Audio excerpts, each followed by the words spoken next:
자, 우리 은혜 받으실 하나님의 말씀 함께 봅니다. 갈라디아서 4장 29절부터 3장 29절부터 4장 7절까지입니다. 은혜 받으실 하나님의 말씀은 갈라디아서 3장 29절부터 4장 7절까지 말씀입니다. 우리 같이 말씀 찾으셔서 함께 교독합니다.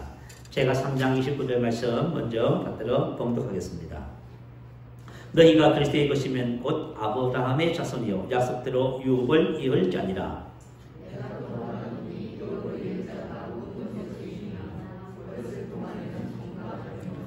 그 아버지가 정한 때까지 후견인과 청지기 아래에 있나니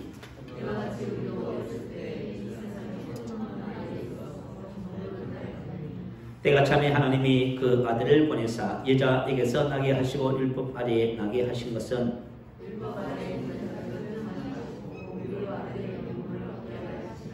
너희가 아들이므로 하나님이 그 아들의 영을 우리 마음 가운데 보내사 아빠 아버지라 부르게 하셨느니라.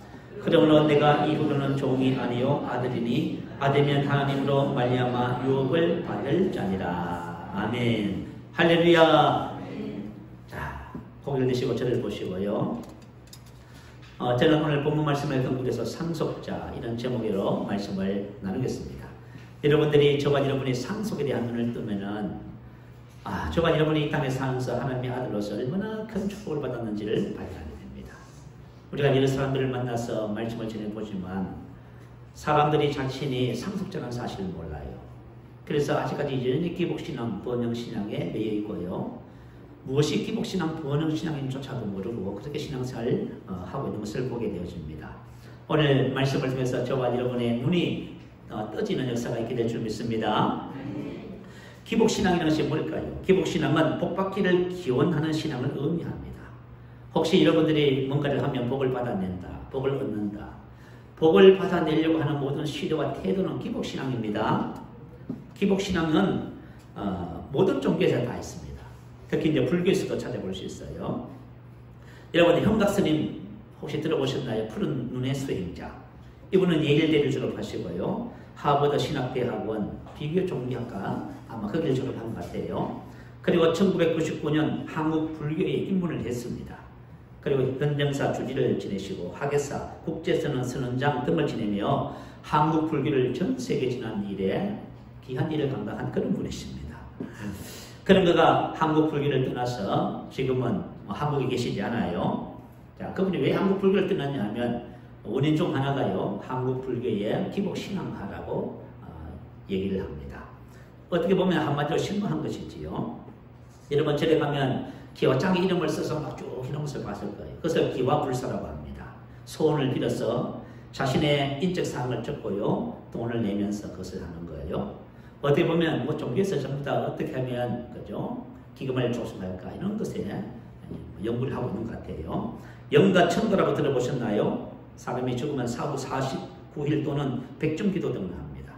죽은 영혼의 경로 왕생을 위해서 하는 비는 기도가 되겠지요. 이런 기도에는 적게는 한 1,000만 원, 많게는 억대가 되는 그런 것이라고 합니다. 조상 천도제라는 것이 있어요. 모든 일이 잘 되도록 조상님 도와달라고 비는 죄를 말합니다. 그리고 교회에서도 마찬가지고요. 이제 수능 때가 되면 수능 100일 기도해요. 절에서도 불금을 다 드려요.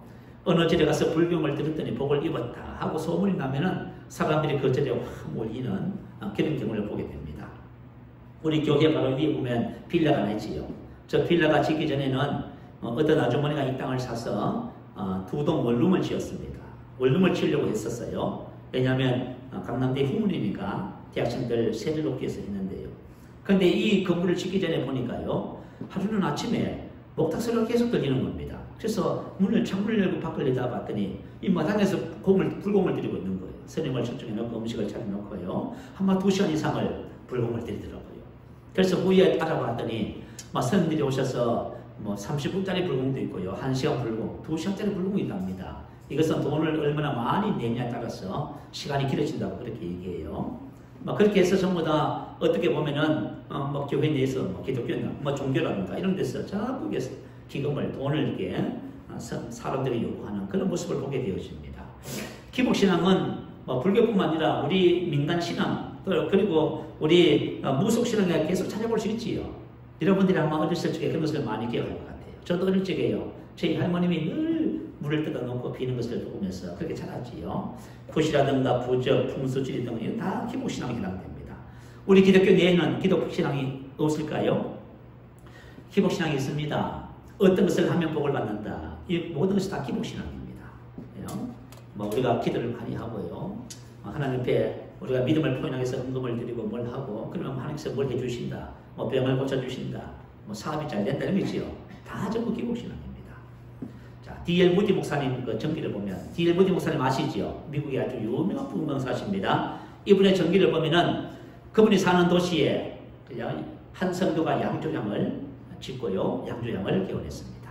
그러자 성도들이 와서 전부 다 축하하면서요. 뭐 사업 축복 예배가 시작된 것이지요. 그런데 그때 이 D.L. 무디 목사님께서 뭘 맡으셨냐면 기도를 맡았답니다.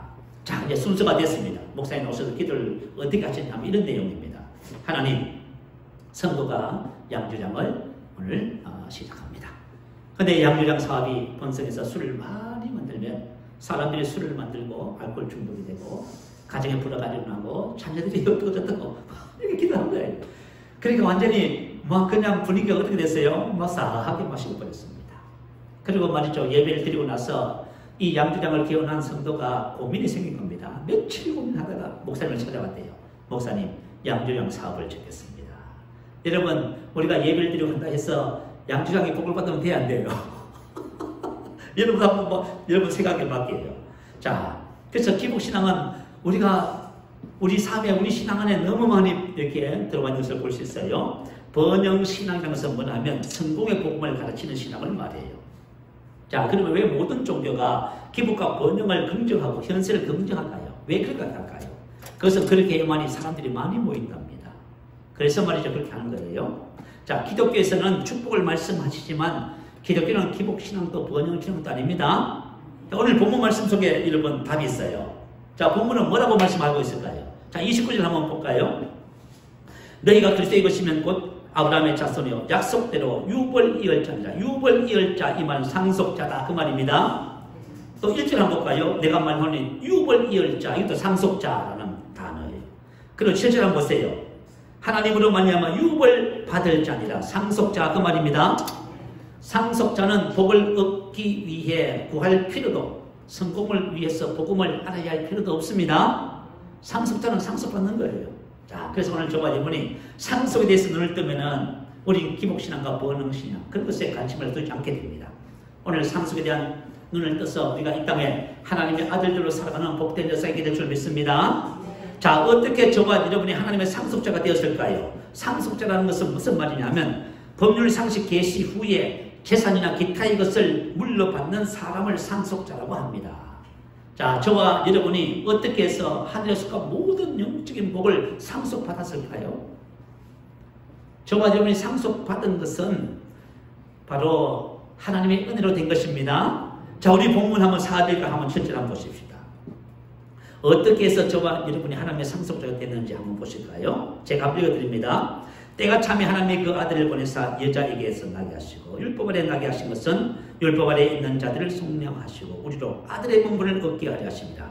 너희가 아들이므로 하나님의 그 아들의 힘을 우리 마음 가운데 보내사 아빠 아버지라 부르게 하셨느니라. 그러므로 내가 이후로는 종이 아니요 아들이니 아들이면 하나님으로 말미암아 상속자다. 아멘. 자, 저와 여러분이 그다음 따지요. 하나님께로부터 났습니다. 이로부터 났습니다. 하나님의 아들이잖아요. 하나님의 아들은 당연히 뭐예요? 법적으로 상속자지요. 그래서 저와 여러분이 이렇게 하나님의 은혜로 상속자가 된 것입니다. 자, 저와 여러분 이걸 놓쳤으면 안 돼요. 하나님의 아들이 되었고 저와 여러분 하나님께로부터 상속받는 법적인 상속자라는 사실을 기억하셔야 됩니다. 자, 그렇다면 저와 여러분 지금 상속을 받았을까요? 앞으로 받을 것인가? 한번 생각해 보세요. 받았습니까? 받을 것입니까? 아, 그래요. 상속은 자, 상속하신 분이 어떻게 해야만이 상속이 효력이 발생하지요? 피상속자가 돌아가셔야만 합니다. 운명하셔야만이 상속이 그죠? 효력을 발생하게 되어 있습니다.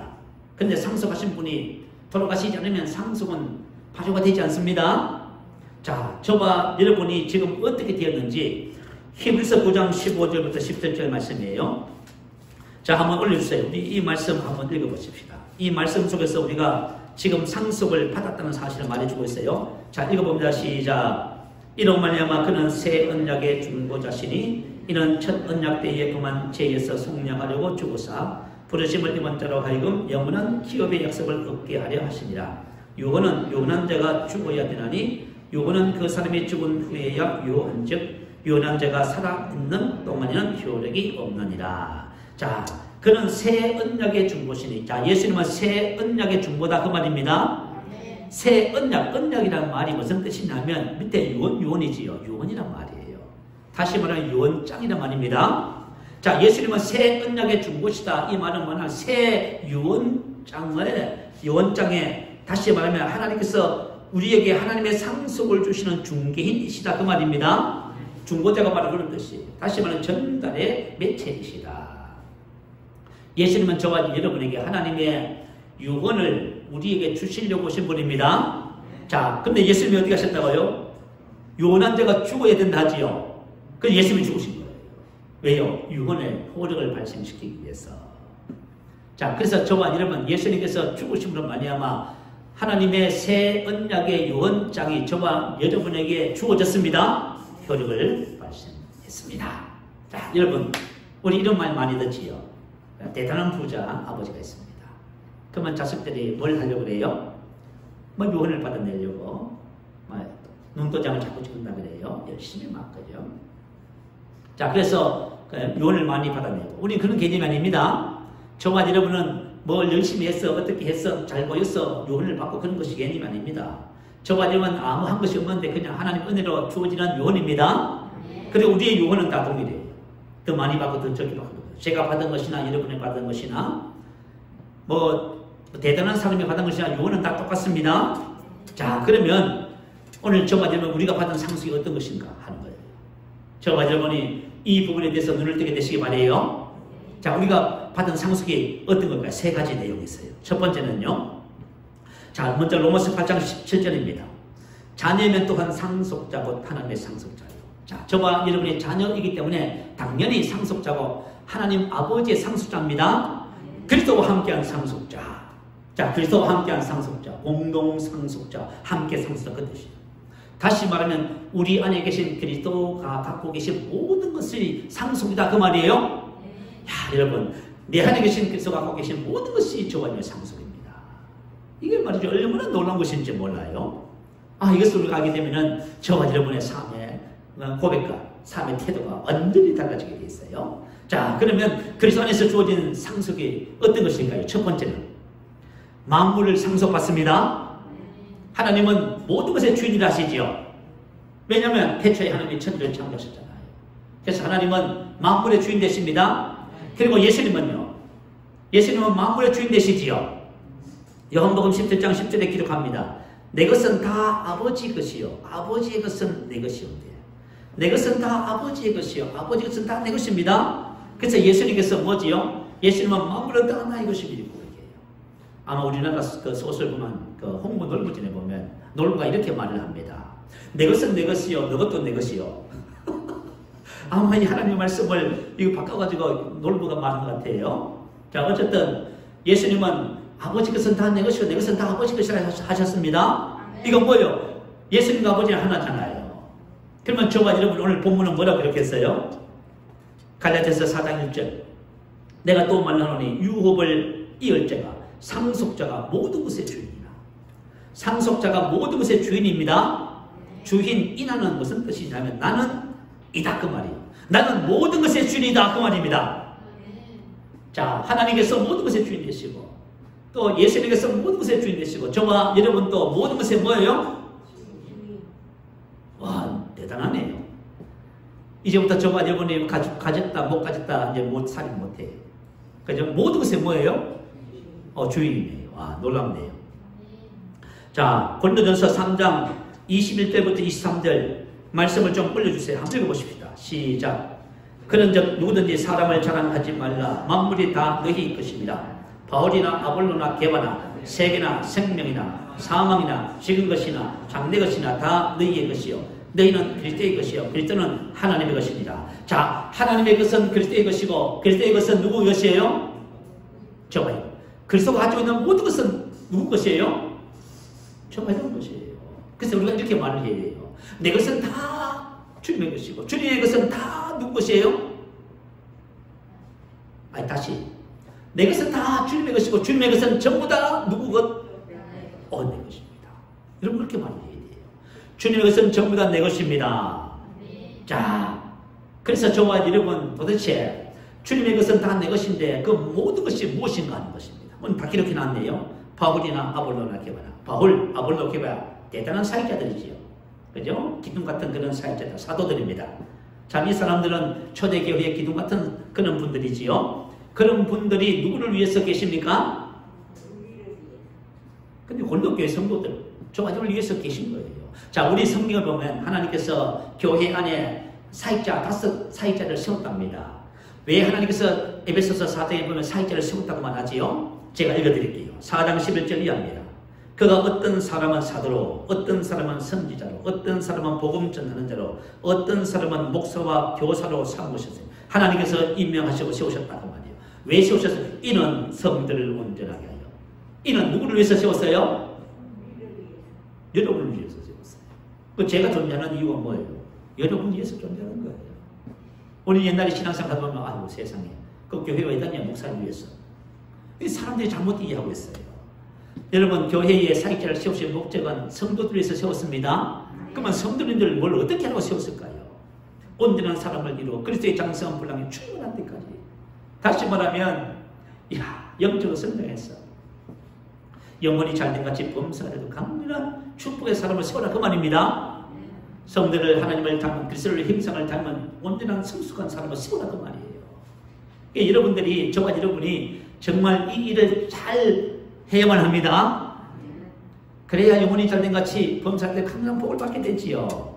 영적으로 성장하면 저와 여러분이 이 세상에 하나님의 아들들로 나타납니다. 하나님의 아들들뿐만 아니라 저번에 세상의 빛으로 그리스도 대사로서 축복의 통로로 이 세상 가운데 나타나게 되어 있는 것입니다. 그래서 사도 바울이 오늘 함께 읽었던 갈라디아서 4장 19절 한번 보세요. 이렇게 말을 합니다. 나의 자녀들아 너희 속에 그리스도의 형상을 이루기까지. 사도 바울이 해야 할 사명이에요. 사도 바울이 이것을 위해서 성도들을 위해서 성도들을 축복의 사람을 세우기 위해서 임명을 받은 거예요. 너희 속에 그리스도의 형상이 이루기까지 다시 너희를 위하여. 누구를 위해서요? 여러분을 위해서. 여러분 하나님의 관심, 아버지의 관심은 누구예요? 여러분 한 사람 한 사람이에요. 여러분 한 사람 한 사람이 축복의 사람을 세워주는 거예요. 다시 너희를 위하여 해산하는 수고를 하노니. 아멘. 여러분 해산하는 수고가 뭔지 알지요? 여자분들은 자녀를 아기를 낳아봐서 잘 아실 거예요. 뭐 수술하든 순찰하든 간에 그 고통은 참 말할 수 없이 큰 것이지요. 자, 이와 같은 해산하는 수고를 왜 합니까? 하나님께서 여러분을 축복하라고 주의 종들을 세웠단 말이에요. 자, 그러면 여러분은 어떤 사람을 만나야 복을 받아요? 여러분을 성장시켜줄 사람을 만나야 된다고 말이에요, 여러분. 여러분에게 말씀을 양육하고 세워서 여러분이 이 땅에 하나님의 아들들로 타도록 양육하는 그런 사람을 만나야 된다 그 말이에요. 그런 사람을 만나서 여러분이 적극적으로 하나님의 뜻 안에서 훈련을 받고 여러분의 축복의 삶을 세워져야 합니다. 하나님께서 이것을 위해서 교회를 세워놓았을 거예요. 거기 사역자를 세워서 여러분을 축복하기 원하시는 거예요. 자, 그러면 두 번째는요. 뭐라고 했어요? 두 번째 축복이 뭐라고 하냐면은 세계. 자, 이 세계를 말해요. 코스모스를 하지요. 세계, 우주, 땅과 인류를 말해요. 우주, 세계. 하나님께서 하늘에 있는 모든 것들, 태양, 달, 별들, 또 뭡니까? 바다와 산천과 온갖 것들을 하나님 다 만드셨지요. 땅을 지으신 목적, 이사야서 45장 18절에 보면 이렇게 기록합니다. 사람이 거주하게 그것을 지으셨으며 사람이 살기에 적당하게 지었다 그 말이에요. 이 세상에 존재하는 모든 것이 누구를 위해서요? 내가 살기에 적당하도록 하나님 다 빚어놓으셨다 그 말입니다. 별들이 필요하고 해와 달이 다 필요한 거예요, 여러분. 여러분이 참 그죠? 이 세상에 나무가 탄수화물 정화해서 산소를 만들어내고 그 산소를 마시면서 저걸 위해서 해가 뜨는 거, 달이 지는 거, 별이 뜨는 거 전부 저걸 위해서. 그래요? 계절이 바뀌고 꽃이 지고요. 꽃이 피는 것. 전부 다 하나님께서 저와 여러분을 위해서 다 지어 놓으신 거예요. 나를 위해서 지으셨다. 그러니까 우리가 믿음 생활하면서요. 하나님께서 나를 위해서 행하신 그 모든 것을 바라볼 필요가 해요. 이걸 볼 줄 알면 원망 불평 대신에 감사가 되겠죠. 이걸 모르면요. 원망 불평이에요. 그래서 주신 것까지도 우리가 누리지 못하고 그렇게 살아가는 게 되는 거예요. 그리고 사람은 하나님께서는 뭐냐? 세계, 우주, 땅과 인류를 지으셨대요. 저마저를 위해서 인류, 다양한 사람들, 다양한 직업의 사람들. 이 세상에 얼마나 다양한 사람들이 있어요. 그 모두가 누구를 위해서 존재하고 계신다고? 나를 위해서. 여러분들 한번 생각해봐요. 여러분 바다 가서 고기 잡아서 그죠? 바다에서 고기 잡아서 드실 거예요. 근데 나 대신 고기 잡는 사람들이 있지요. 짐승 키우는 소를 키우고 돼지를 키우고 짐승을 키우는 사람들이 있네요. 공장에서 열심히 일하고 가구를 만들고 옷을 만드네. 내가 옷을 지어서 어떻게 입을 거예요, 여러분? 그래서 하나님께서 우리가 함께 더불어 살도록 지으셨죠. 나는 여러분을 위해서, 여러분 나를 위해서 존재하는 거예요. 다 나를 위해서. 그러니까 여러분 인생을 살면서 사람들 보면서 원망 불평하지 마세요. 하나님께서 왜 그 다양한 종류의 사람들, 다양한 직종의 사람들 두셨어요? 다 여러분을 위해서 하시단 말이에요. 그래서 여러분이 사람을 대할 적에 조금 뭐 성격이 좀 뭐 이상하고 그렇더라도 그냥 통과시키세요. 그러나 저러나 하나님께서 나를 위해서 다 사람들을 적시적소에 두셔서 열심히 땀 흘려 일하게 하고 또 그것을 위해서 저와 여러분이 하루 살아가는 모든 삶의 필요를 전부 공급받게 하시고 할렐루야. 야, 이게 하나님께서 저와 여러분 한 사람 한 사람 위해서 그렇게 하셨다고 이렇게 말씀하고 계시네요. 그리고 생명은 조회. 하나님께서 우리에게 생명을 주셨지요. 왜 하나님께서 하나님의 생명을 주셨어요? 저와 여러분 타고난 생명을 갖고 있어요. 근데 여러분 타고난 생명은 어때요? 문제투성이네요. 야, 사랑한다면서요. 괴로워하고, 그죠? 갈등하고요. 여러분 사랑한다면서 문제가 얼마나 큰지 몰라요. 갈등 없는 그죠? 사람이 없고요. 문제 없는 사람이 없고요. 왜 하나님의 생명을 주셨냐면 이제는 타고난 생명, 부족한 생명, 한계를 갖고 있는 생명을 살지 말고 하나님의 생명과 본성과 능력을 살아라 그 말입니다. 그 생명 안에서 사랑하고 그 생명 안에서 의를 하고 그 생명 안에서 열매를 맺고 그 생명 안에서 행복해하고 감사하고 이렇게 살아가는 겁니다. 그래서 저와 여러분이 하나님이 주신 생명을 알면 생명 안에서 정말 주신 은혜와 축복을 누리게 되는 삶을 살게 됩니다. 그래서 사망은 몸의 죽음을 말이에요. 사람이 이 땅에 살면서 한 번은 반드시 죽잖아요. 우리 사람들은 죽음을 두려워하고 걱정하고 염려합니다. 왜 걱정하고 염려해요? 여러분 몸의 죽음도 저와 여러분을 위해서 존재합니다. 왜 그럴까요? 사람이 나이가 들면 어떻게 됩니까? 자, 골로새 5장 1절입니다. 땅에 있는 우리의 장막집이 무너지면 하나님께서 지으신 집 곧 손으로 지은 것이 아니요 하늘에 있는 영원한 집이 우리에게 있는 것을 우리가 아노니 땅에 있는 장막집은 무너집니다. 자, 여러분 나이 드신 분들 머리가 볼 때 희끈희끈 허해집니다. 저도 염색을 하면 좋겠지만 사람이 나이 들면 그냥 머리가 희끗희끗해집니다. 머리가 빠지기도 하고요. 이도 느슨해지고요. 문제가 생기고요. 다 무너지는 거예요. 그래서 땅에 있는 장막집은 다 무너지게 되는 있는 겁니다. 나는 새로운 피조물이기 때문에 절대로 머리도 휘어지지 않습니다. 그러면 휘어지지 마시면 됩니다. 근데 한번 해보세요. 세월이 가고 하면 다 어쩔 수 없는 상황이지요. 그렇지만 자, 우리의 속 사람은 장막집이 무너지면 하나님께서 지으신 집이 있습니다. 그 손으로 지은 것이 아니라 하늘에는 영원한 집이 있습니다. 하늘에는 영원한 집은 언제 얻게 되어져요? 저와 여러분의 장막집이 무너질 때. 그래서 여러분 죽으면 누구를 위해서요? 나를 위해서. 하나님이 주신 영원한 장막집이 오면 거기는 아픔과 슬픔과 괴로움과 연약함이 없는 집이에요. 자, 아까 전에 D.L. 무디 목사님 간증을 했어요. 이번 정기에 보면은 임종시 이야기가 또 기록되어 있어요. 자, 임종시 얘기죠. 이제 막 임종 숨을 심장이 멈추고 숨을 거두면요. 옆에서 막 의사가 말이요. 심폐소생술을 다시 살리시네. 그죠? 돌아가셔야 되는데. 주변에 있는 사람들은 안타까워서 좀 더 그냥 생명을 유지했으면 좋겠다는 그런 마음이지. 제가 대학교 강남병원에 전도를 다니면서 그런 분을 만났어요. 어머님이 계신데 권사님께서 그죠? 이 보니까 큰 따님이더라고. 권사님이 막 연로하셔서 그냥 기력이 없어서 그냥 완전히 잠자듯이 이렇게 상태로 넘어가요. 그러면 다른 자식들은 그냥 어머니 그냥 가시게 가만히 두자는데 이 딸은 그렇게 못해요. 그래서 다시 강남병원에 입원시켜서 그 조치를 취하고 닝기를 맞고 이렇게 하면은 또 다시 회복되시고 그래요. 그래서 저를 만나서 이야기를 하면서 제가 그랬어요. 왜 어머님께서 좋은 데 가셔야 되는데 왜 자꾸 붙잡고 계세요? 마음이 안타까우시더라도 어머님을 보내드리세요. 그렇게 거문했습니다. 자, 이 목사님께서 임종을 하게 되면 우리 몸에 영혼이 빠져나와요. 근데 이분이 임종을 해서 영혼이 빠져나와서 천국의 영광을 자꾸 보는 겁니다. 그래서 다시 깨어나셔서 뭐라고 말씀하셨어요? 이번에는 제발 가만히 내버려 두세요. 제발 가만히 내버려 두세요. 저 천국의 영광은 너무나 아름답습니다. 나는 그곳에 가겠습니다. 할렐루야. 여러분 죽음이 들어와요. 우리가 장막집을 벗으면 영원한 집이 있습니다. 그래서 여러분의 죽음은 결코 두려움이나 고통이나 괴로움이 아니에요. 우리의 죽음은 영원한 장막집. 이건 영광스러운 부부로 영광스러운 속에 들어가는 겁니다. 그리고 지금 것이나 장래 것이나, 다시 말하면 지금 현재 있는 모든 일들과 앞으로 우리 인생의 삶에 있을지 어떤 일이라도 나를 위해서 존재합니다. 자, 그렇다면 우리가 어떻게 반응해야 할까요? 여러분, 이 중요해요. 우리가 인생의 삶을 살면서 하나님의 말씀을 알아야 다른 반응이 나와요. 하나님의 말씀을 모르면 어떻게 해요? 자꾸 오만 불평하잖아. 안 된다고 못한다고요. 괴로웠잖아요. 슬퍼하고 괴로움을 당하고 그러잖아요. 자, 야고보서 1장 2절 4절 말씀 어떻게 됐어요? 내 형제들아, 너희가 여러 가지 시험을 당하거든 온전히 기쁘게 여기라. 시험이란 외부로 들어오는 시련과 고난을 말해요. 자, 어떤 것이 오든지 간에 어떻게 하라고요? 온전히 기쁘게 여기라고 말합니다. 기쁘게 받아들여, 기쁘게 생각하고. 아니, 여러분 만약에 고통이 왔는데 외부로부터 어떤 문제가 발생해, 그걸 기쁘게 얘기합니다. 이유가 뭐냐면 온전하고 구비하여 조금도 부족함이 없게 하랍니다. 할렐루야. 여러분, 그 문제 속에서 무슨 일을 해요? 믿음의 시련이에요. 여러분이 그 문제 속에서 여러분 내면 영혼을 살피세요.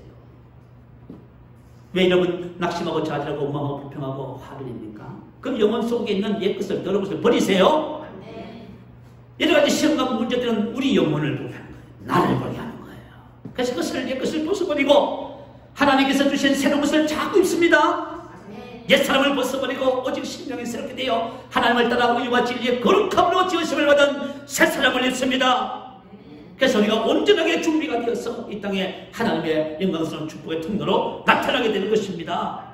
그래서 어떻게 여러분 인생의 삶에 문제가 생기면 어떻게 반응하셔야 돼요? 나를 위해서 하나님이 주십니다. 하나님 훌륭하셨구나. 저와 여러분 이것을 통해서 믿음의 시련을 잘 인내하고 훈련을 받으면은 저와 여러분의 축복의 사람으로 세워지게 되는 것입니다. 그래서 로마서 8장 28절에 뭐라 했어요? 모든 것이 협력하여 선이 되지요.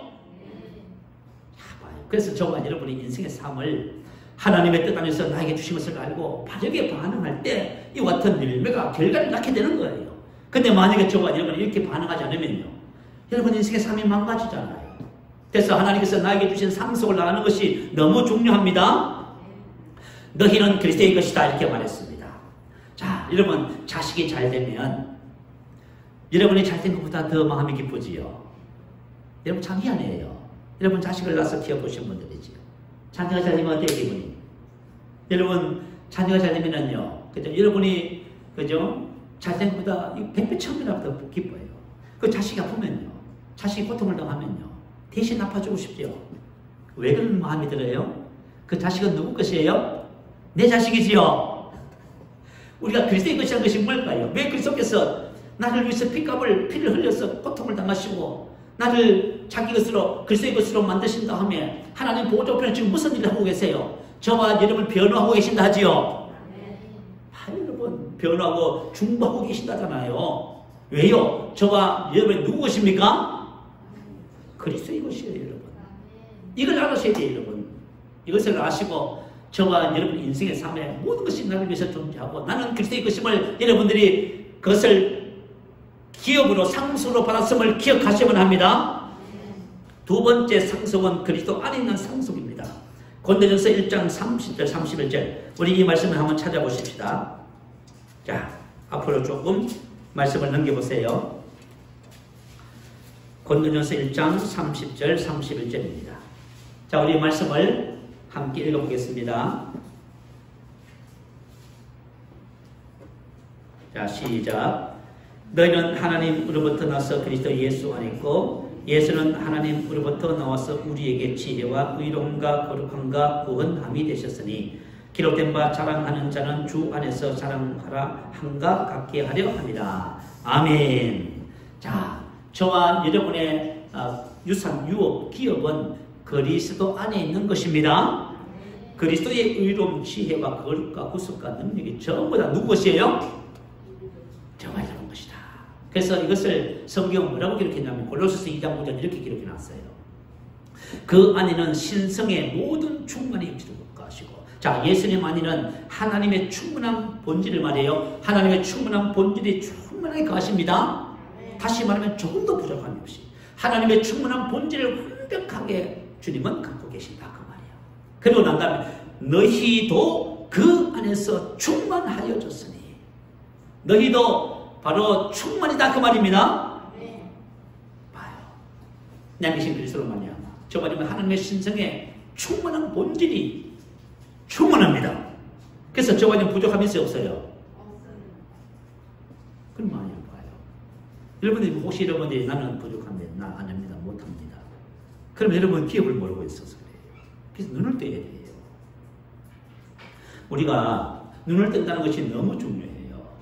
우리 계시기도 보면 그 눈을 뜨게 하자 그러지요, 그죠? 우리가 눈을 감고 있는 속임이에요. 눈을 못 뜨고 있는 거예요. 그래서 사람들에게 이것을 아무리 설명해줘도 이해를 못해요. 이해를 못해가지고 어떻게 생각해요? 또 돌았으면 부족합니다, 안 됩니다, 못합니다, 어렵습니다. 난 여전히 아프고 난 여전히 가난하고 나는 문제 해결받지 못합니다. 자꾸 이렇게 말을 해요. 여러분 당자의 비유 한번 봐요. 누가복음 15장 있잖아요. 그죠? 둘째 아들이 아버지 유산을 받아가지고 먼 데 가서 창기원께 다 날려버렸습니다. 그래 돌아옵니다. 거지가 되었어. 근데 아버지가 그를 기쁘게 받아들이고 뭘 했어요? 살찐 송아지 잡으셨지요? 그럼 집에서 막 잔치가 막 벌어졌습니다. 그래 큰아들은 밭에 나가서 하루 종일 일을 했습니다. 그리고 돌아와서 보니까 풍악 소리가 막 잔치하는 소리가 들렸습니다. 그래서 한 종이 나와서 말을 전해줍니다. 당신의 동생이 건강한 모습으로 돌아왔으면 아버지께서 그것을 기쁘게 받아들이고 지금 살찐 송아지 잡아서 잔치를 했습니다. 그러자 큰아들이 그냥 막 분노했어요. 그러자 아버지가 나와서 권합니다. 자, 들어가자. 동생이 들어왔다. 우리 함께 출국하자. 근데 큰아들이 이렇게 말을 합니다. 내가 아버지를 섬겨 명을 어김이 없거늘 내게는 염소 새끼라도 주어 나와 내 벗으로 즐기게 하신 일이 없거늘 아버지의 살림을 창기들과 함께 삼켜버린 이 아들이 돌아오매 살찐 송아지를 잡으셨나이다. 자, 이 큰아들의 말 속에 큰아들은 어떤 신앙을 갖고 있어요? 율법적인 신앙을 갖고 있지요. 내가 아버지를 섬겨 명을 어김이 없거늘 자, 뭔가 얻어내려고 열심히 했다는 말이에요. 이걸 기복신앙이라 해요. 여러분들이 기복신앙이 뭔지를 모른다면 오늘 발견하셔야 돼요. 기복신앙은 뭔가를 얻기 위해서 열심히 하는 거예요. 뭐 기도를 열심히 했던 것도 마찬가지고 여러분 기도라고 하는 것은 여러분 복을 얻기 위해서 기도하는 것이 아니라 복을 주신 그것을 발견하기 위해서 그 자리에 나가는 거예요. 기도가 바뀌어야 돼요, 여러분. 그래서 뭐라고 말하냐면 내가 아버지를 섬겨 명을 어김이 없거늘 내게는 염소 새끼라도 주어 나와 내 벗으로 즐기게 하신 일이 없거늘 기복신앙을 가졌는데 아버지가 안 주셨다는 겁니다. 그래서 뭐하죠? 원망 불평이 가득하지요. 그죠? 잘 됐으면 좋을 건데 잘 안 됐다고 말이에요. 그래서 신앙생활 오래 하신 분들이 내면을 들다 보면 전부 다 이런 상태로 있어요. 뭔가 열심히 했는데 되는 건 없고 열매도 없어요. 결과도 없어요. 늘 그 자리야. 그러면서 또 가서 또 해야 되고. 그러니까 늘 걱정이 되는 거예요. 이게 신앙생활이. 자, 큰아들이 뭘 알지 못했어요? 그때 아버지가 이렇게 말을 해요. 누가복음 15장 31절에 아버지가 이르되 예 너는 항상 나와 함께 있으니 내 것이 다 너의 것이로되 아멘. 아버지가 뭐라고 하세요? 얘야 내 것은 다 누구 것이다? 아버지 것은 전부 그리스도의 것이고 그리스도에게 있는 모든 것은 누구 것이에요? 저가 이런 것이잖아요. 근데 저가 이런 것인데 안 된다 못한다 부족하다 그런 말이 왜 나와요? 그런 말이 나온다는 것은 무슨 뜻이냐면 지금 우리가 내가 지금 받은 유산을, 상속을 지금 모르고 계셔서 그런 거예요. 자, 그래서 성도들이 뭘 하냐면은 믿어봐도 소용이 없네 이렇게 말을 해요. 그죠? 그리고 달라고 복음 분투해요. 은혜 받으려고, 복을 받으려고. 안 된다고 원망 자포자기 하는 거예요. 자, 이와 같은 신앙은 그리스도 예수 안에서 나에게 주어진 유산을 몰라서 그렇습니다. 자, 세 번째 상속은 뭘까요? 바로 예수 그리스도의 이름입니다. 요한복음 14장 13절 14절 말씀에 보면 너희가 내 이름으로 무엇을 구하든지 내가 행하리라. 내 이름으로 무엇이든지 내게 구하면 내가 행하리라. 자, 너희가 내 이름으로, 예수 이름을 유산으로 주신 것입니다. 자, 예수 이름을 사용해서 첫 번째 성경에 기록된 사건이 뭐지요? 사도행전 3장. 베드로가 이르되 응가 그는 내게 없거니와 내게 있는 이것을 내게 주노니 나사렛 예수 그리스도의 이름으로 일어나 걸으라 명령입니다. 내게 있는 이것을, 이것이 뭐예요? 예수 그리스도의 이름. 베드로는 자신이 무엇을 유업으로, 기업으로 받은 것을 알았어요? 그게 뭐예요? 그리스도 이름. 근데 이것을 뭐해요? 내가 유산을 받은 내 것이야. 그래서 내가 너에게 줄 수 있어. 내게 주노니. 할렐루야. 이걸 왜 줄 수 있어요? 받았잖아요, 여러분. 그러니까 여러분, 우리가 유산을 알면은 사용할 수 있어요. 유산을 모르기 때문에 못 사용하는 거예요, 여러분. 그래서 그 사람을, 그죠? 믿음의 사람을 이끌었어요. 자, 그런 나면서부터 한 번도 걸어본 적이 없어요. 근데 내게 있는 것을 내게 주고, 나사렛 예수 이름으로 일어나, 걸어라! 와, 세상에. 야, 하나님이 우리에게 주신 유업이 어마어마한 것입니다. 이야, 어마어마한 것입니다. 그래서 초대교회 성도들은 모여서 함께 이렇게 기도해요. 하나님 주의 손을 내밀어 병난 자를 치료하시고 표적과 이적이 거룩한 종 예수의 이름으로 이루어지게 하옵소서. 할렐루야. 그들은 유업을 주신 것을 사용하기를 원했어요. 기뻐했어요. 그래서 그들이 나가서 뭐 했어요? 복음을 전하고 많은 사람들을 죽게 됐지. 여러분, 우리가 인생의 삶을 살면서 우리 개인적인 문제는 이미 상속으로 다 해결됐어요. 기업을 모르니까 문제 속에 있는 거예요. 이제는 저와 여러분이 예수 그리스도의 이름으로 사람들의 문제를 해결해주고 그들의 영혼을 이겨와야만 합니다. 그들을 하나님의 사람을 세우고 나와 똑같은 기업을 받을 축복의 사람을 세워야 되는 것이에요. 이것이 바로 저와 여러분이 해야 할 일입니다. 우리가 받은 상속의 특징이 있어요. 여러분들이 받은 상속의 특징을 잘 이해하셔야만이 상속을 누리는 자가 됩니다. 자, 상속은 우리가 잘해서 받은 것이 아닙니다. 상속은 혈통으로 받는 거예요. 하나님의 아들이기 때문에 받는 것입니다. 그래서 이와 같은 상속을 가능하게 하시는 분은 누구세요? 하나님이시지요. 골로새 1장 12절 기록해놨어요. 우리로 하여금 빚 가운데서 성도의 기업의 부분을 얻기에 합당하게 하신 아버지께 감사하게 하시기를 원합니다. 우리로 하여금 빚 가운데서 성도의 기업의 부분을 얻기에 합당하게 하신 분이 누구예요? 아버지예요. 아버지가 자식을 낳았어요. 자식이 뭐 했습니까? 아니에요. 근데 뭐예요? 아버지의 전부 다 상속을 그 자식에 물려주는 겁니다. 합당하게 하신 자격을 주다. 충분하게 하다. 여러분, 자격이 뭡니까? 오늘 본문 7절에 기록했지요. 자격은 뭐냐면 그러므로 내가 이후로는 종이 아니요 아들이니. 할렐루야. 여러분, 자격이 뭐예요? 아들입니다. 아들이면 하나님으로 말미암아 상속자다. 저와 여러분이 하나님의 아들이기 때문에 상속자입니다. 이것은 우리가 무엇을 하고 안 하고의 문제가 아닙니다. 이것은 그냥 우리가 혈통으로 받는 것입니다. 우리로 하나님의 아들이 되게 하신 분은 바로 예수 그리스도시지요. 예수님은 우리의 죄를 위해서, 우리 인생의 문제를 해결해서 친히 죄가 되셔서 십자가에서 죽으시고 우리를 의롭다 하게 하시기 위해서 부활하셨지요. 그래서 그분의 하나님의 생명을 우리에게 전이시킬 수 있었습니다. 그래서 우리는 하나님의 아들이 되고, 오늘 본문 말씀 한 곳에 4절부터 때가 참에 하나님의 그 아들을 보내사 여자에게 나게 하시고 율법 아래 나게 하신 것은 율법 아래 있는 자들을 순명하시고 우리로 아들의 명분을 얻게 하려 하십니다. 예수님이 오신 것은 저와 여러분 아들 삼기 위해서 오셨어요. 너희가 아들임으로 하나님이 그 아들의 영을 우리 마음 가운데 보내사 아버지라 부르게 하셨느니라. 보세요. 예수님께서 이 땅에 오신 것은 저와 여러분 아들의 명분을 얻게 하기 위해서 오신 거예요. 그래서 예수님께서 부활하신 다음에 첫 번째 한 말이 뭐예요? 너는 내 형제들에게서 내가 내 아버지 곧 너희 아버지. 이제부터 우리의 신분이 뭐가 됐어요? 예수님의 형제가 되고 저와 여러분 하나님이 우리 아버지가 되셨습니다. 그래서 저와 여러분이 뭘 받았어요? 상속자의 자격을 갖게 된 것입니다. 그리고 그분의 죽으심을 통하여 상속이 지금 나에게 효력을 발생하고 있습니다. 하나님께서 예수님을 보내신 것을 사도행전은 뭐라고 기록해요? 하나님의 그 종을 세워 복을 주시려고.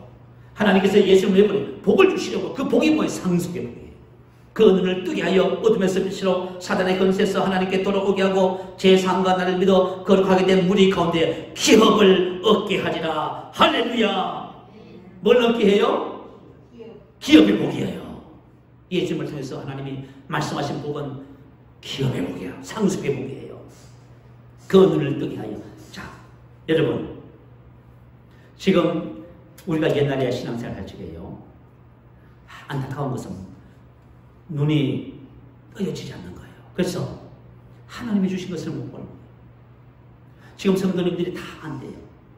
근데 말이죠, 못 보는 거예요. 다 안다고 하면서 뭐해요? 지금도 기도해 주시옵소서. 기도 좀 해주세요. 이렇게 하고 있어요. 주께서 채찍에 마지막 나음을 입었습니다. 신성한 건강은 상속 유업을 받았어요. 그런데 보세요. 눈이 감겨져 있어요. 예수님께서 이 땅에 오셨을 적에 서기관 바리새인들 보면서 뭐라고 말했어요? 소경된 인도자예요. 여러분, 눈을 떼야만 합니다. 저와 여러분 눈을 떼야 돼요. 눈을 뜨면 보이는 것이에요. 눈을 뜨면 보고, 아, 나에게 주어진 것이 이것이구나. 신성근건 나 이것이구나. 나는 아브라함의 복이구나. 나는 하나님의 생명과 본성과 능력을 사는 사랑의 사람, 지혜의 사람, 능력의 사람이구나. 그걸 보게 되는 것입니다. 이것을 보지 못하면요, 여전히 어둠 속에 있어서 더듬고 계시는 거예요. 누가 나를 좀 어떻게 해주면 안 될까? 좀 도움을 받았으면 좋겠다. 자, 그 눈을 뜨게 하여 사도 바울이, 하나님께서 사도 바울에게 사도의 사명을 주시고, 그죠? 각 처소로 보냈습니다. 왜요? 사람들 눈을 뜨게 해서 기업을 얻게 해라, 그 말이에요. 자, 여러분, 우리가 전도한다고 그래요. 전도가 뭐예요? 여러분, 우리 자녀를 전도하고, 여러분 남편, 아내, 우리 부모, 자식을 전도하는 거예요. 전도가 뭐예요? 그 눈을 뜨게 해서 하나님께서 아들에게 주시는 상속을 보게 하는 거예요. 최고의 복을 받게 하는 거예요. 자, 그러면 내가 눈을 먼저 뜨고 그걸 봐야 되겠지요. 내가 눈을 뜨고 하나님 나에게 주신 상속을 봐야 되겠지요. 그것을 내가 보지 못한다면 어떻게 눈을 뜨게 해줄 거예요? 눈을 뜬 사람이 그것을 정확하게 보고 사람들의 눈을 뜨도록 만들어줘야 되는 겁니다. 이것입니다. 자꾸 말해줘야 돼요. 그런데 서울에서 어떤 자매가 우리 교회에 말씀을 훈련받고 싶다 해서 왔어요. 세 번째, 지금 전사님을 만났는데요. 제가 태다 주면서 물어봤어요. 자매의 부분에 전사님하고 말씀을 나누면서 깨달은 것이 뭐 있습니까? 물었더니 자매가 이렇게 말했어요. 제가 알고 있는 것과 똑같은 것 같은데 그냥 적응하는 것이 좀 다른 것 같아, 이렇게 말했어요. 그러면서 뭐라세요? 뭘 원하세요? 병 고침 받기 원해요. 재정 문제 해결되기. 뭐예요? 들어도 눈이 뜨지 안 떠져요. 아직 그 자매가 눈이 안 떠졌어요. 여러분이 혹시 신앙의 삶을 사시면서 아직 눈을 못 떠서 그러고 계신다면 오늘 눈을 뜨시기 바래요. 이런 말씀을 듣고 오늘 한 주간 동안 이 말씀을 반복해서 들으세요. 그래서 여러분 눈을 뜨세요. 우리가 눈을 뜨고 밝히 보고 하나님께서 나에게 주신 것들을 알고 그것을 누리면서 이것을 사람들에게 전하면서 그들의 눈을 뜨게 해줘야만 합니다.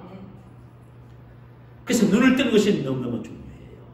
자, 두 번째, 우리가 받은 상속을 알지 못하면 누릴 수가 없습니다. 자, 우리 본문 1절 한번 보십시다. 본문 1절 한번 읽어볼까요? 자, 시작. 내가 또 말하노니 유업을 이을 자가 모든 것의 주인이나 어렸을 똥만이는 종과 다름이 없었어. 자, 상속자는 모든 것의 주인입니다. 하나님께서 모든 것이, 저와 여러분을 보고 뭐라 그래요? 상속자가 하잖아요. 모든 것에 뭐라 하지요?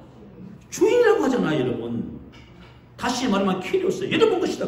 내 것이 제 것이에요. 그런데 어렸을 동안에는 성장하지 못하면요. 성장하지 못했다는 것은 뭐냐면 아직 모른다는 말이에요. 다시 말하면 이미 하나님께서 상속을 주셨는데 모르기 때문에 상속을 가지고 있지만 재산권을 행사할 수 없다, 그 말입니다. 이게 안타까운 거예요. 여러분이 성장하기를 기대하고 하지 않으면은 여러분 하고 있지만은 권리를 행사할 수는 없어요. 자, 저와 여러분이 사도행전 20장 32절 한번 보내주세요. 한번 읽어보십시다. 시작. 지금 내가 여러분을 주와 및 그 은혜의 말씀에 부탁하노니 그 말씀이 여러분을 능히 든든히 세우사 거룩하게 하심을 입은 모든 자 가운데 기업이 있게 하시라. 자, 저와 여러분이 상속을 알 수 있는 비결이 뭐예요? 은혜의 말씀이지요. 우리가 나누는 이 은혜의 말씀이에요. 이 은혜의 말씀이 바로 저와 여러분의 상속입니다. 영생은 나의 것입니다. 여러분, 영생이 나의 것임을 알면요, 하나님의 생명과 본성을 따라 사는 사람이 되잖아요. 예수님의 근세를 알면요, 그 근세 사용할 수 있잖아요. 그러니까 저번에 모르면 내가 지금 사용하지 않고 있습니다. 모른다고 말이에요. 그럼 어떻게 할 수가 있어요? 요한복음 8장 31절에 나왔잖아요. 너희가 내 말에 거하면 참 내 제자가 또 진리를 듣지 진리가 너희를 자유케 하리라. 하나님의 말씀을 묵상하고 기도하고 영으로 기도하고 내 말씀이 내 안에 거하게 하면 그 말씀을 통해서 우리가 상속을 누리는 자가 되는 것입니다. 우리 뭐 한 7년 동안 했으니까 뭐 이런 거 웬만하면 네번 다 이해하실 것 같네요. 그래서 설명하지 않아도 될 것 같습니다. 세 번째, 상속은 법으로 보장된 권리입니다. 자녀가 뭘까요? 법적인 상속자지요. 그리고 우리가 받은 상속은 제가 받은 상속이나 여러분이 받은 상속이나 똑같습니다. 동일합니다. 저 사람은 많이 주셨기 때문에 저 사람은 저렇게 살고 나는 덜 받았기 때문에 그렇게 삽니다. 그거 없어요. 하나님께서 주신 모든 상속은 다 동일합니다. 똑같은 영생을 주셨고 똑같은 의와 똑같은 예수님을 주셨고요. 똑같은 능력을 주셨고 성령을 주셨고 똑같은 것을 전부 주신 것입니다. 그래서 저와 여러분이 내가 지금 만약에 상속을 누리지 못한다 할지라도 기억해야 할 것은 뭐냐면 그 상속은 여전히 여러분의 것입니다. 여러분 말이에요. 내가 상속을 어려서 아직까지 그죠? 상속 누리지 못해요. 그렇지만 그 상속이 어디 가요? 안 가요. 여러분 안에 있어요. 여러분 안에. 여러분 안에, 여러분 영 안에 있어요. 여러분 안에 전부 다 있어요. 그래서 우리가 기업에 대한 바른 태도를 가져야 됩니다. 안 됩니다. 부족합니다. 여전히 아픕니다. 나는 가난합니다. 이것은 기업에 대한 바른 태도가 아닙니다. 여러분이 만약에 여전히 아파서 힘들고 어렵고 괴롭고 병원에 다닌다 할지라도 내가 내 입으로 뭐라고 말해야 돼요? 주님께서 저쪽에 맞으면 나는 나음을 입고 신성한 건강한 나의 생떡거립니다. 이렇게 말을 해야 됩니다. 내가 여전히 문제 때문에 재정 때문에 어렵고 힘들어도 뭐라고 말을 해야 돼요? 나는 아브라함의 복이며 내가 가는 곳은 복이 입니다. 나는 부족함이 없습니다. 하나님께서 나의 모든 쓸 것을 이미 다 예비해 놓으셨고 하나님께서 모든 것을 때때마다 채워주십니다. 그리고 예수 이름으로 재정을 불러내세요. 예수 이름으로 모든 필요와 쓸 것은 채워줄지어다. 직장의 문은 열릴지어다. 사업의 문은 열릴지어다. 여러분, 기업에 대한 바른 태도를 가지시길 축복합니다. 그 은혜의 말씀이 실제가 될 때까지 나에게 이미 주신 것을 또 주장하고 그게 바른 태도예요. 여러분이 안 됩니다. 못하면 하는 순간 여러분은 그냥 그 유업을 그냥 장식품으로 가지고 있게 되어져요. 근데 그 기업을 유업을 내가 또 주장하고 그럼에도 불구하고 내가 또 말하고 또 주장하고 또 선포하고 또 말하고 그럴 때 그 기업이 활성화되어서 마침내 그 기업을 누리는 자가 되는 것입니다. 그 은혜의 말씀 속에 그 은혜의 말씀이 하나님께서 나에게 주신 기업의 활성화를 가지고 실제를 만들어내는 것입니다. 그래서 여러분 주장하세요. 안 된다는 것은 혼의 반응이고 여러분 혼을 굴복시키시기 바래요. 자, 우리가 믿음 생활하면서요 사람들이 하는 말이 있어요. 하나님이 다 주관하십니다. 정말 그래요? 우리 구약적 신앙이에요. 하나님이 다 하십니다. 성경 오늘 보니까 어때요? 하나님께서 다 주셨네, 그죠? 기업도 주시고 만물도 주시고 또 뭐요? 예수님의 권세도 주셨네요. 왜 주셨어요? 그 기업을 가지고 이 땅에 하나님께서 하셨던 그 일을 하라는 거예요. 할렐루야. 예수님이 하셨던 그 일을 하라는 것입니다. 그러니까 이걸 모르면요 아무것도 안 하고 있는 거예요. 지금 우리 그리스도인들이 세상을 살면서 아무것도 안 하고 있어요. 지금 왜요? 자꾸 그냥 앉아서 자꾸 달라고 하는 거예요. 자꾸 주시옵소서. 못합니다. 없어서 안 돼요. 능력을 주시옵소서. 능력이 없어요. 하나님이 다 주셨다. 저와 눈을 떼야만 합니다. 이것을 알고 이것을 사용하는 것은 저와 여러분이 이 땅에 존재하는 이유임을 우리가 발견합니다. 자, 오늘 본문 말씀을 보겠습니다. 자, 너희가 그리스도의 것이면 곧 아브라함의 자손이다. 자, 여러분, 우리가 누구의 자손이에요? 아브라함의 복을 받을 자예요. 그죠? 상속자. 상속자. 내가 또 말하는 유업을 이을 자가 모든 것의 주입니다. 자, 저와 여러분이 상속자면 모든 것의 주인입니다. 아들이면 하나님으로 말미암아 상속자다. 야, 성경은 우리에게 뭘 말해주고 있어요? 넌 상속자야. 할렐루야. 우리는 기복신앙을, 그죠? 필요로 하지 않습니다. 뭔가 복을 받았기 위해서 뭘 열심히 하고, 뭐 누구는 잘 보이고, 그거 하지 않습니다, 여러분. 여러분, 우리 교회에 대해서 여러분에게 신고 거둔다는 것은 법칙을 따라 말하는 것 뿐이에요. 내가 심었기 때문에 뭐 복을 받는다. 하나님께서 신고 거두는 것은 영적, 자연적인 원리입니다. 그래서 여러분 심으라고 하는 것 뿐이에요. 우리는 복을 받았기 위해서 어떤 것도 하지 않습니다. 우리는 상속인 것을 알고 상속을 알아가기 위해서 우리가 매일 모여서 양육하잖아요. 고백하라고 하죠. 영으로 기도하라고 하잖아요. 그러면 여러분이 마음의 눈이 열려서 여러분이 가지고 있는 그 상속을 보게 되는 거예요. 상속을 보게 되는 순간 여러분은 어떻게 돼요? 감격해요. 하나님이 나에게 이걸 주셨구나. 하나님이 나에게 이걸 주셨구나. 내가 그동안 이것을 몰라서 내가 고생하고 있었구나. 하나님이 나에게 이것을 주셨네요. 하나님 감사해요. 여러분이 감격하게 됐어요. 여러분 눈을 떠서 여러분 주어진 상속을 알고 누리시는 축복을 받게 될 줄 믿습니다. 우리의 말씀을 생각하며 함께 기도합니다. 오늘 우리 찬양 드리자는 받은 복을 세우고자. 그죠? 우리는 받은 복을 이야기하지 받을 복을 얘기하지 않습니다. 우리는 받은 복을 가지고 세상 사람들을 축복의 길로 인도하는 사람들입니다. 할렐루야. 한번 크게 부르시고 말씀을 따라 함께 기도합니다. 할렐루야.